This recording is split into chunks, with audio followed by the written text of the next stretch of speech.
Dans cette séance, nous allons étudier une application importante de l'action d'un champ magnétique sur une particule chargée en mouvement. Il s'agit du sélecteur de vitesse ou filtre de vitesse. Qu'est-ce qu'un sélecteur de vitesse?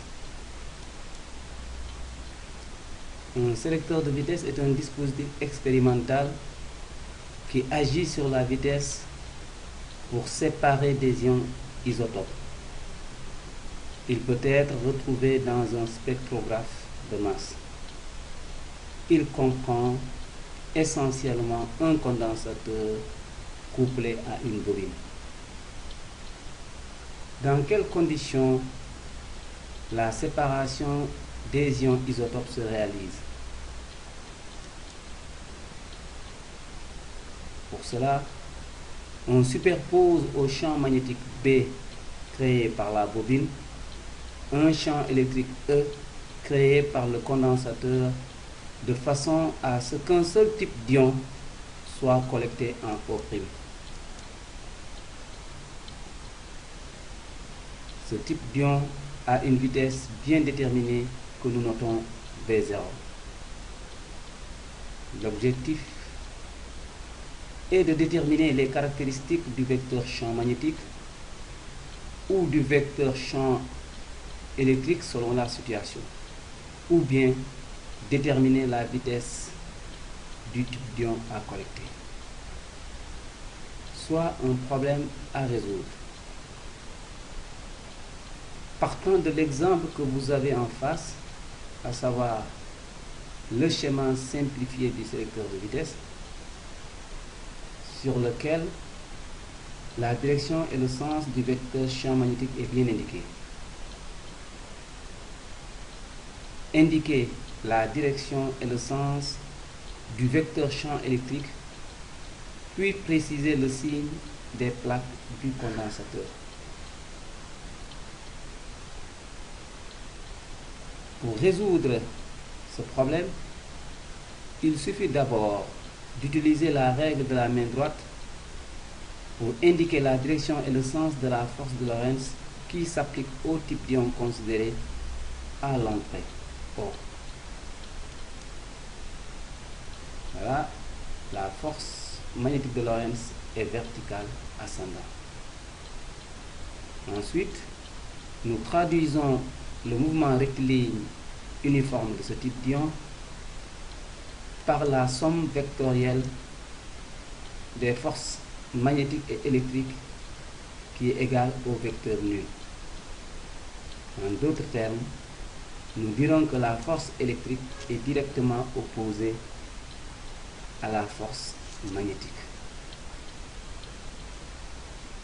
Du coup, nous en déduisons la direction et le sens du vecteur champ électrique et le signe des plaques du condensateur.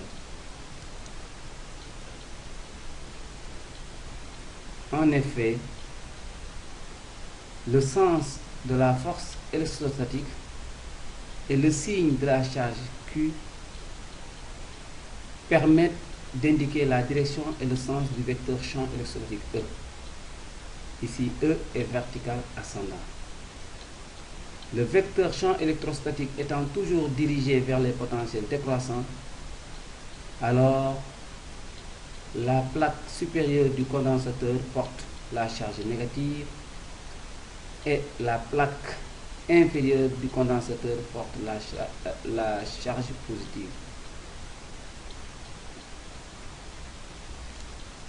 Nous pouvons aussi déterminer la direction et le sens du vecteur champ électrique en utilisant la règle de la main droite, car le vecteur champ électrique est le produit vectoriel du vecteur champ magnétique et du vecteur vitesse V0 d'entrée. B, V0, E forment un trièdre direct. Une deuxième question. À partir de ces conditions, tirer une relation entre la norme du vecteur vitesse d'entrée et les intensités du champ électrique et du champ magnétique. Pour cela, nous allons partir de l'égalité des intensités de la force magnétique et de la force électrique. Cette égalité entraîne que le produit de la norme de la vitesse et de l'intensité du champ magnétique est égal à l'intensité du champ électrique. D'où la vitesse V0 est égale à l'intensité du champ, est égale au rapport de l'intensité du champ électrique à l'intensité du champ magnétique. Troisième question. Indiquez le sens dans lequel est dévié le type d'ion ayant une vitesse V1 supérieure à V0. Nous rappelons que l'intensité de la force de Lorentz est proportionnelle à la norme de la vitesse de la particule chargée.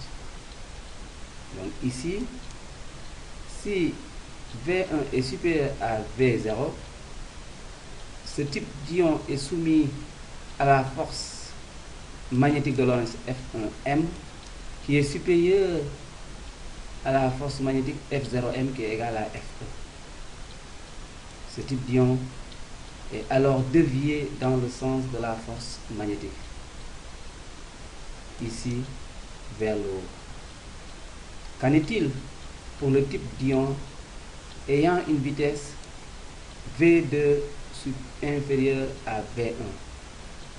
Pour ce type d'ion, la force magnétique qu'il subit est inférieure à la force électrique. Ce type d'ion est alors dévié dans le sens de la force électrique, ici vers le bas. Voilà le principe de fonctionnement d'un sélecteur de vitesse qui est une application importante de l'action d'un champ magnétique sur une particule chargée en mouvement. Ce dispositif utilise donc, entre autres, la déflexion magnétique en agissant sur la vitesse pour séparer les isotopes.